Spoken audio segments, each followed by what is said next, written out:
नमस्कार दोस्तों, स्वागत है आपका जीके लाइव पाठशाला में।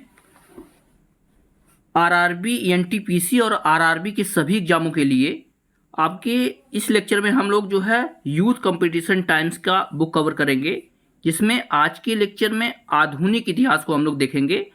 आधुनिक इतिहास के अगर पोर्शन में बात की जाए तो भारत में यूरोपीय कंपनियों का आगमन से जितने भी क्वेश्चन आज तक आरआरबी के सभी एग्जामों में, जैसे एनटीपीसी हो गया, आरपीएफ हो गया, कांस्टेबल, एसआई, एएलपी हो गया, ग्रुप डी हो गया, सारे एग्जामों में जैसे प्रश्न आए हैं सारे के सारे कवर करेंगे। तो प्लीज़ आप लोग वीडियो को लाइक कीजिएगा, चैनल को सब्सक्राइब कीजिएगा और दोस्तों के साथ जरूर शेयर करते रहिए ताकि लोगों तक पहुँचे कि यहाँ पर पूरा का पूरा कवर हो रहा है।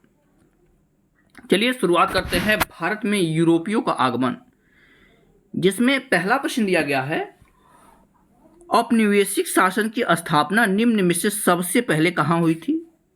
जवाब हो जाएगा बंगाल में हुई थी। ऑप्शन नंबर यहाँ से डी। देखिए सबसे ज़्यादा इंपॉर्टेंट इसका जो है एक्सप्लेन है, पूरा का एक्सप्लेन आप लोग देख सकते हैं तो इससे 3 से 4 क्वेश्चन एक क्वेश्चन में ही कवर हो जाएंगे। जैसा कि दिया गया है, औपनिवेशिक शासन सर्वप्रथम बंगाल में स्थापित किया गया था। बंगाल प्रांत में सर्वप्रथम ग्रामीण समाज को पुनर्व्यवस्थित करने और भूमि संबंधी अधिकारों की नई व्यवस्था को लागू करने तथा नई राजस्व प्रणाली स्थापित करने के लिए प्रयत्न किए गए थे। अगला प्रश्न दिया गया है यहाँ पर, बंगाल का पहला अंग्रेजी कारखाना 1651 में नदी के तट पर स्थापित किया गया था, यानी कौन सी नदी के तट पर स्थापित किया गया था? इंपॉर्टेंट क्वेश्चन है, आरआरबी एनटीपीसी 2021 में जो है प्रश्न पूछा गया फर्स्ट स्टेज के। जवाब हो जाएगा आपका ऑप्शन सी। सबसे पहली कंपनी जो है हुगली नदी पर जो है अंग्रेजों ने लगाई थी। देखते हैं, दिया गया है, बंगाल में अंग्रेजों को सर्वप्रथम व्यापारिक छूट वर्ष 1651 में प्राप्त हुई थी, जब बंगाल के सूबेदार शाह शुजा यानी शाहजहां का दूसरा बेटा था कि ने एक फरमान जारी कर दी। कंपनी को 3000 रुपये वार्षिक कर के बदले बंगाल, बिहार एवं उड़ीसा में व्यापार करने के विशेषाधिकार प्रदान किए थे। देखिए 3 राज्यों में दिए थे, कहाँ? बंगाल में, बिहार में और उड़ीसा प्रेसिडेंसी में दिए थे।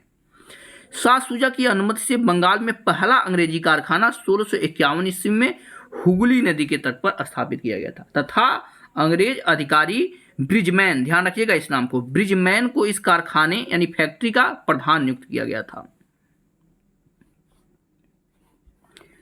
अगला प्रश्न है, भारत के पूर्वी तट पर स्थित इनमें से किस स्थान पर अंग्रेजों ने 1611 में अपना पहला कारखाना खोला था?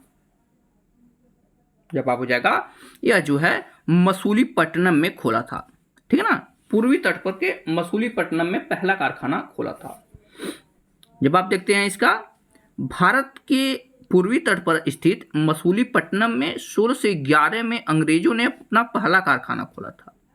उल्लेखनीय है कि भारत में आने वाली यूरोपीय शक्तियों में सबसे पहला आगमन पुर्तगालियों का हुआ, यानी भारत में विदेशी आक्रमणकारियों की बात करते हैं हम तो सबसे पहले पुर्तगाली आए थे। अब पुर्तगाली के रूप में देखा जाए तो जो है वास्को डी गामा सबसे पहले भारत आया था। कई बार यह प्रश्न पूछा गया है, कलिकट बंदरगाह पे सबसे पहले पहुंचा था। आगे देखते हैं, भारत के लिए समुद्री मार्ग की खोज किसने की थी? वही प्रश्न आ गया। जवाब हो जाएगा वास्को डी गामा सबसे पहले भारत के लिए जो है समुद्री मार्ग की खोज की थी। दिया गया, भारत के लिए समुद्री मार्ग की खोज वास्को डी गामा में की थी, जो एक पुर्तगाली नाविक था। वह अब्दुल मनीक मानक गुजराती पथ प्रदर्शक की सहायता से कलिकट के प्रसिद्ध बंदरगाह कप्पाकाडू पहुंचा था। ठीक है ना, कहाँ पहुंचा था? कप्पाकाडू नामक स्थान पर 17 मई 1498 को पहुंचा था। यहाँ के स्थानीय शासक, जिसकी पैतृक उपाधि जमोरिन थी, यानी ये भी पूछा जाता है कि किसके दरबार में पहुंचा था वास्को डी गामा, तो राजा जमोरिन के दरबार में पहुंचा था और इन्होंने इसका स्वागत किया था। अगला प्रश्न है, भारत के समुद्री मार्ग की पहली बार खोज किसने की थी? वही प्रश्न घूम के आ गया। जवाब हो जाएगा सबसे पहले पुर्तगालियों ने की थी। पुर्तगालियों में किसकी बात करें? वास्को डी गामा सबसे पहले भारत आया था। देखते हैं, भारत के समुद्री मार्ग की पहली बार खोज पुर्तगाल के निवासी वास्को डी गामा 20 मई 1498 को की थी। अमेरिका की समुद्री मार्ग की खोज कोलंबस ने 1492 में की थी। ये भी भारत की खोज के लिए ही निकला था। कोलंबस अमेरिका पहुंच गया था 1492 में, अमेरिका की खोज हुई थी, कोलंबस ने की थी। आगे देखते हैं, गोवा को पुर्तगाल से स्वतंत्रता किस वर्ष प्राप्त हुई थी? जवाब हो जाएगा आपका ऑप्शन सी 1961 में। ध्यान रखिएगा 1947 में भारत आजाद हो गया था, लेकिन गोवा सबसे अंत में आजाद हुआ था 1961 में और पुर्तगालियों से आजाद हुआ। देखिए भारत में सबसे पहले पुर्तगाली आए थे और सबसे लास्ट में पुर्तगाली गए भी थे। अंग्रेज चले गए थे, लेकिन पुर्तगाल में जो है गोवा में पुर्तगालियों का ही शासन था। देखते हैं एक्सप्लेन को, बहुत ही इंपॉर्टेंट है।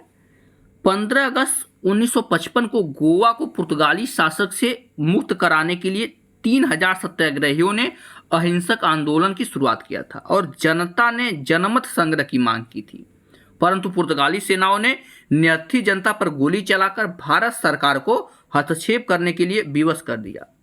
परिणामतः भारतीय सेना ने गोवा में ऑपरेशन विजय, इंपॉर्टेंट है ध्यान रखिएगा, ऑपरेशन विजय चलाकर 19 दिसंबर 1961 को पुर्तगालियों से गोवा दमनदीव को मुक्त करा लिया। गोवा और दमनदीव को मुक्त करा लिया तथा तीनों को सम्मिलित करके केंद्र शासित प्रदेश बनाया गया है। ठीक है ना, गोवा, दमन और दीव तीनों को मिलाकर एक केंद्र शासित प्रदेश बनाया गया।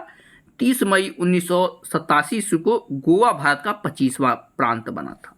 इंपॉर्टेंट है।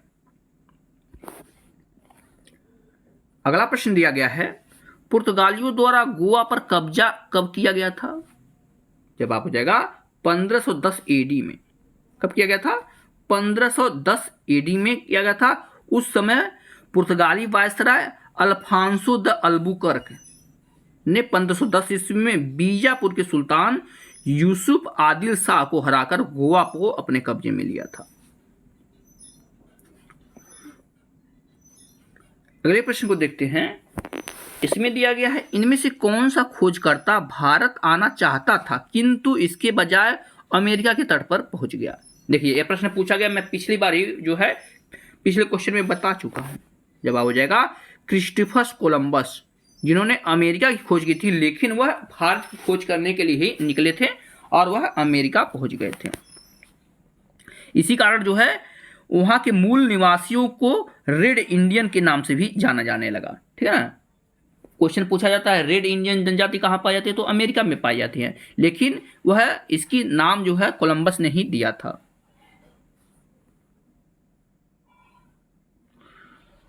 आगे देखते हैं, ईस्ट इंडिया कंपनी ने भारत के किस शहर में अपना पहला व्यापारिक केंद्र स्थापित किया था? जवाब हो जाएगा सूरत में। जो है ईस्ट इंडिया कंपनी ने अपनी पहली कोठी जो है सूरत में ही स्थापित किया था। 31 दिसंबर 1600 ईस्वी को इंग्लैंड की महारानी एलिजाबेथ प्रथम ने कंपनी को 15 वर्षों के लिए पूर्वी देशों के साथ व्यापार का एकाधिकार प्रदान किया था। भारत में व्यापारिक फैक्ट्री स्थापित करने का प्रथम प्रयास कैप्टन हॉकिंस के आगमन से हुआ। देखते हैं, 1608 ईस्वी में जेम्स प्रथम के दूत के रूप में हॉकिंस सूरत पहुंचा। वह अकबर के दरबार का नाम लिखा। जेम्स प्रथम का पत्र लेकर मुगल बादशाह जहांगीर के दरबार में पहुंचा और सूरत के व्यापारिक फैक्ट्री खोलने की अनुमति मांगी। सम्राट ने अनुमति दे दी, किंतु पुर्तगालियों के शत्रुतापूर्वक कारनामों और सूरत के सौदागरों के विरोध के कारण यह अनुमति रद्द की गई। 1612 ईस्वी में कैप्टन थॉमस बेस्ट ने एक समुद्री युद्ध में पुर्तगालियों को पराजित किया। 1613 ईस्वी में शाही फरमान द्वारा जहांगीर ने अंग्रेजों को सूरत में अस्थायी कारखाना स्थापित करने की अनुमति दी। इस प्रकार सूरत में अंग्रेजों द्वारा पहले अस्थायी व्यापारी केंद्र की स्थापना हुई। इंपॉर्टेंट जो है एक्सप्लेन है। अगला प्रश्न है, कौन से सन में इंग्लैंड की रानी को भारत की महारानी घोषित किया गया था? जवाब हो जाएगा सन 1877 में घोषित किया गया था भारत की महारानी।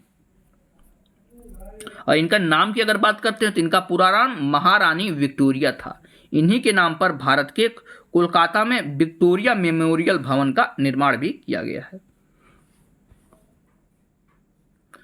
अगला प्रश्न है, कौन सी कंपनी को प्रारंभिक तौर पर ईस्ट इंडिया के साथ व्यापार करने के लिए गठित किया गया था, लेकिन अंत में यह मुख्य रूप से भारतीय उपमहाद्वीप और चीन के साथ व्यापार तक ही सीमित हो गया? जवाब हो जाएगा यह थी आपकी ईस्ट इंडिया कंपनी। और इसमें जो है एक निदेशक और एक उपनिदेशक और 24 सदस्य हुआ करते थे। बहुत ज़्यादा जो है इसकी एक्सप्लेन की आवश्यकता नहीं है। नेक्स्ट क्वेश्चन है, जब फ्रांसीसी नेतृत्व में फ्रांस ने किस पर कब्जा कर लिया था तब पहला कर्नाटक युद्ध लड़ा गया था? तो जब जो है फ्रांसीसी नेतृत्व ने फ्रांस ने मद्रास पर जब कब्जा कर लिया था तब कर्नाटक का युद्ध लड़ा गया था। एक कर्नाटक युद्ध की बात करते हैं तो कर्नाटक का प्रथम युद्ध 1746 से 1748 ईस्वी तक ऑस्ट्रिया के उत्तराधिकार युद्ध 1740 ईस्वी का विस्तार था, यानी वही उसी लड़ाई का जो है विस्तृत रूप था। कैप्टन बार्नेट के नेतृत्व में अंग्रेजी सेना ने कुछ फ्रांसीसी जलपोत पकड़ लिए जो युद्ध का तात्कालिक कारण बना था।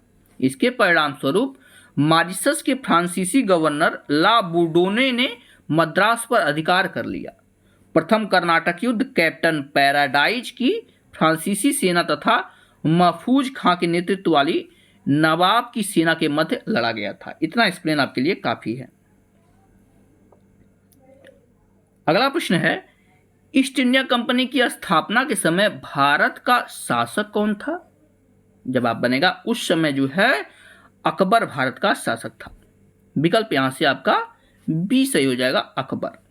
देखते हैं, अंग्रेजों ने पूर्व में अपनी व्यापारिक गतिविधियों के लिए ब्रिटिश ईस्ट इंडिया नामक कंपनी बनाई, जिसकी स्थापना 1599 में इंग्लैंड के एक मर्चेंट एडवेंच नामक दल द्वारा the United Company of Merchant of London trading into the East Indies के नाम से स्थापित किया गया। ध्यान रखिएगा इतना बड़ा नाम था। दिसंबर 1600 में ब्रिटिश की महारानी एलिजाबेथ प्रथम ने ईस्ट इंडिया कंपनी को पूर्वी एवं दक्षिणी पूर्वी भारत के साथ व्यापार के लिए 15 वर्षों के लिए अधिकार पत्र प्रदान किया था। उस समय भारत का शासक मुगल सम्राट अकबर था, जिसका शासनकाल 1556 से 1605 ईस्वी तक था। यह मुगल काल का सबसे बड़ा शासक था, ठीक है ना, और सबसे महान शासक था।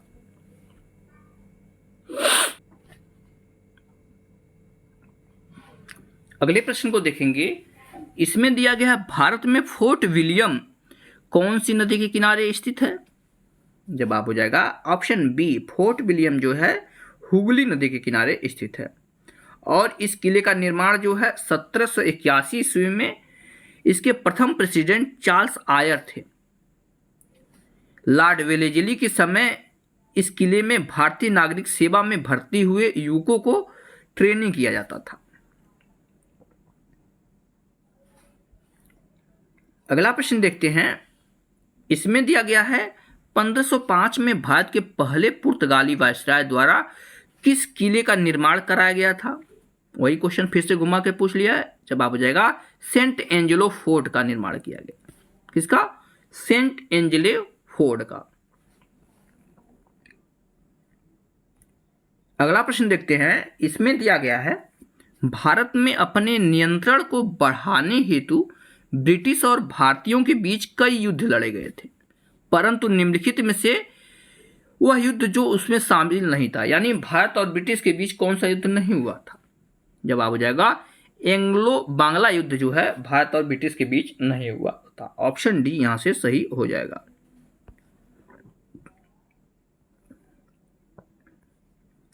अगला प्रश्न है, भारत में ईस्ट इंडिया कंपनी की सत्ता जमने से पहले भारत किसके बने मुलायम कपड़ों का निर्यात करता था? जवाब हो जाएगा वह जो है सूती और रेशमी कपड़े का जो है इसके लिए भारत जाना जाता है, निर्यात यानी बेचने के लिए जाना जाता है। सूती वस्त्र उद्योग जो है भारत में सबसे जो है विस्तृत और अच्छे तौर पे होता था। देखते हैं, भारत में ईस्ट इंडिया कंपनी की सत्ता जमने से पहले सूती एवं रेशम से बने मुलायम कपड़ों, मसालों, मोती आदि का निर्यात करता था। मसालों के लिए भारत जाना जाता था, मुलायम कपड़ों के लिए जाना जाता था, मोतियों के लिए भारत जो है जाना जाता था। इसीलिए जो है भारत को सोने की चिड़िया भी कहते थे। नेक्स्ट क्वेश्चन है, अंग्रेजी ईस्ट इंडिया कंपनी ने खुद को भारत में किस दौरान स्थापित किया था, यानी कौन से सन स्थापित किया था? ये भी क्वेश्चन जो है एनटीपीसी में पूछा गया है। जवाब हो जाएगा सन 1600 से 1612 के बीच जो है अपने आप को खुद इस्टेब्लिश कर लिया था, स्थापित कर लिया था। नेक्स्ट क्वेश्चन है, अंग्रेजी ईस्ट इंडिया कंपनी को किस नाम से भी जाना जाता था? तो इसे जो है जॉन कंपनी के नाम से भी जाना जाता था। विकल्प यहां से बी सही हो जाएगा, जॉन कंपनी के नाम से जाना जाता था। नेक्स्ट क्वेश्चन की तरफ बढ़ते हैं। इसमें दिया गया है, निम्नलिखित में से किस आंदोलन ने गोवा में पुर्तगाली राज्य को समाप्त करने में महत्वपूर्ण भूमिका निभाई थी? इसका जवाब है ऑप्शन ए, गोवा मुक्ति आंदोलन जो है शुरू किया गया था। गोवा मुक्ति आंदोलन पुर्तगाली राज्य को समाप्त करने के लिए यह आंदोलन चलाया गया था।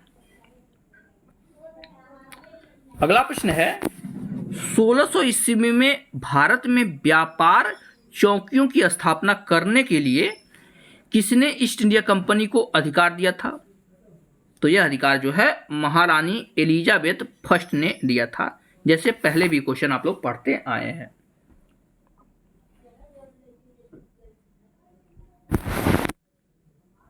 अगला प्रश्न है, वास्को डी गामा भारत कब आया था?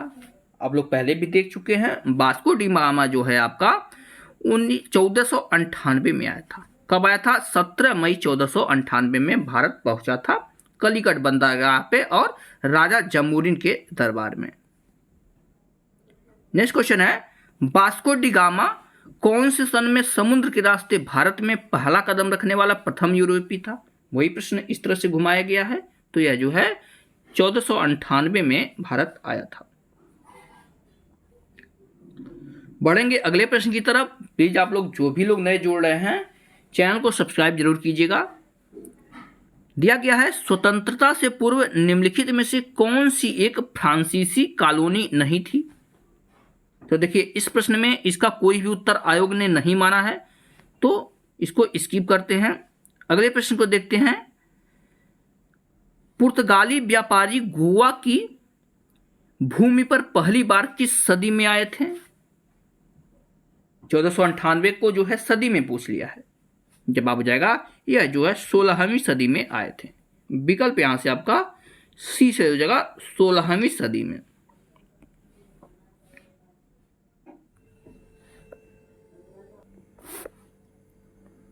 अगला प्रश्न है, यूरोपीय व्यापारी 1498 ईस्वी में पुर्तगाली अन्वेषक वास्को डी गामा के आगमन के साथ पहले भारतीय तटों पर किस शहर के नजदीक पहुंचे थे? तो यह जो है कालीकट के नजदीक पहुंचे थे। विकल्प यहां से डी सही हो जाएगा। देखते हैं, यूरोपीय व्यापारी वास्को डी गामा 1498 ईस्वी में कालीकट पहुंचा। वह राजा जमोरिन ने उसका स्वागत किया था तथा उससे मसाले, जड़ी बूटियां इत्यादि ले जाने की आज्ञा प्रदान की। तो वही जो है मसाले ले गया था जो है, उसके बाद बहुत सारा लाभ कमाया था। इसी वजह से जो है पुर्तगाली धीरे धीरे भारत आने लगे। देखते हैं नेक्स्ट क्वेश्चन। पुर्तगाली खोजकर्ता वास्को डी गामा पहली बार समुद्र के रास्ते भारत कहां उतरा था? एक ही क्वेश्चन किस तरह से घुमा के पूछा गया है। जवाब हो जाएगा आपका ऑप्शन ए, कप्पडाबू केरल में उतरा था। ठीक है ना, कहां उतरा था? कप्पडाबू केरल। आगे देखते हैं, पुर्तगालियों द्वारा 1662 में इंग्लैंड के राजा चार्ल्स द्वितीय को पुर्तगाल के राजा की बहन से शादी करने पर दहेज के रूप में किस भारतीय शहर को उपहार स्वरूप मिला था? यानी दहेज में पूरा शहर दे दिया था। कौन सा शहर दिया था? तो मुंबई दिया था। ठीक है ना, कौन दिया था? मुंबई शहर को। आप लोग कमेंट में बताइए मुंबई शहर की स्थापना किसने की थी? कई बार यह प्रश्न भी पूछा गया है। दिया गया है यहां पर, देखते हैं। मुंबई 7 द्वीपों का एक समूह है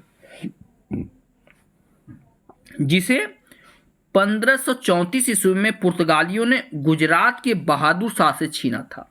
पुर्तगालियों ने वर्ष 1661 ईस्वी में इंग्लैंड के राजा चार्ल्स द्वितीय तथा पुर्तगाली राजकुमारी कैथरीन डी ब्रांगाज के विवाह के अवसर पर दहेज स्वरूप मुंबई चासद्दूती को भेंट दिया था, यानी जो है दहेज में दे दिया था। नेक्स्ट क्वेश्चन है, भारत में अंग्रेजों द्वारा निर्मित पहली किला कौन सा था? तो यह था आपका फोर्ट सेंट जॉर्ज। ऑप्शन यहां से ए सही होगा, फोर्ट सेंट जॉर्ज। भारत ने अंग्रेजों द्वारा निर्मित पहला किला फोर्ट सेंट जॉर्ज था। इसकी स्थापना 1640 ईस्वी में ब्रिटिश ईस्ट इंडिया कंपनी के कर्मचारी फ्रांसिस डे ने करवाई थी। इस किले को व्हाइट टाउन के नाम से भी जाना जाता है, व्हाइट टाउन। अगला प्रश्न है, केप ऑफ हुड कहाँ स्थापित है? ये भी प्रश्न कई बार पूछा गया है। जवाब हो जाएगा केप ऑफ हुड जो है दक्षिण अफ्रीका में स्थित है। इसी के रास्ते जो है वास्को डी गामा भारत आया था। केप ऑफ हुड होप को उत्तमासा अंतरीप भी कहा जाता है। यह दक्षिण अफ्रीका के पश्चिमी तट पर स्थित है। पुर्तगाली यात्री वास्को डी गामा ने उत्तर मासा अंतरिक्ष से होकर ही भारत की खोज की थी, जो कि 1498 में की थी। अगला प्रश्न है, ईस्ट इंडिया कंपनी को 31 दिसंबर कौन से सन में एलिजाबेथ प्रथम द्वारा अंग्रेजी रॉयल चार्टर दिया था? इसका जवाब हो जाएगा सन 1600 में दिया था। विकल्प आपका बी सही हो जाएगा। देखते हैं, ईस्ट इंडिया कंपनी को 31 दिसंबर 1600 ईस्वी में इंग्लैंड की महारानी एलिजाबेथ प्रथम ने एक चार्टर जारी कर अंग्रेजी व्यापारियों को 15 वर्षों के लिए पूर्वी देशों के साथ व्यापार करने का एकाधिकार प्रदान किया था। कंपनी का गठन मसाले के व्यापार के लिए किया गया था। अगला प्रश्न है, महारानी एलिजाबेथ फर्स्ट द्वारा हस्तांतरित एक चार्टर के मध्य से ईस्ट इंडिया कंपनी का गठन कब हुआ था?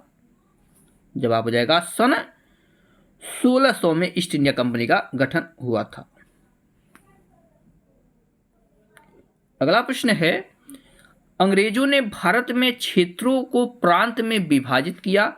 कौन से? बंगाल, बॉम्बे और मद्रास, जिन्हें क्या कहा जाता था? तो यह तीनों जो है प्रेसिडेंसी कह जाती थी। बंगाल प्रेसिडेंसी, बॉम्बे प्रेसिडेंसी और मद्रास प्रेसिडेंसी। पहले यही 3 प्रेसिडेंसियां हुआ करती थी। नेक्स्ट क्वेश्चन, भारत में पहली ब्रिटिश प्रेसिडेंसी का स्थापना कहां की गई थी? तो पहली प्रेसिडेंसी जो है सूरत में बनी थी। विकल्प यहां से आपका सी सही हो जाएगा। नेक्स्ट क्वेश्चन है, अरब व्यापारियों ने लाल सागर और भूमध्य बंदरगाहों के मध्य भारतीय वस्तुओं को किस देश भेजा? देखते हैं, इसका जवाब हो जाएगा ऑप्शन नंबर बी। कहां भेजा था? यूरोप भेजा था। कहां भेजा था? यूरोप। अरब व्यापारियों ने लाल सागर तथा भूमध्य सागर के बंदरगाहों के मध्य से भारतीय वस्तुओं का यूरोप में व्यापार किया। 1869 ईस्वी में स्वेज नहर का निर्माण किया गया, जो लाल सागर तथा भूमध्य सागर को जोड़ती थी। इस नहर ने भारत व यूरोप के बीच दूरी को 7000 किलोमीटर कम कर दिया। इस तरह से हमने जो है भारत में ब्रिटिश कंपनियों के आगमन की जितने सारे क्वेश्चन थे सब कवर कर लिए। नेक्स्ट लेक्चर में हम मराठों का उदय और विकास देखेंगे। तो अगर ये जो है सीरीज पसंद आ रही है तो वीडियो को लाइक कीजिएगा, चैनल को जरूर सब्सक्राइब कीजिएगा। मिलते हैं नेक्स्ट लेक्चर में, तब तक के लिए धन्यवाद।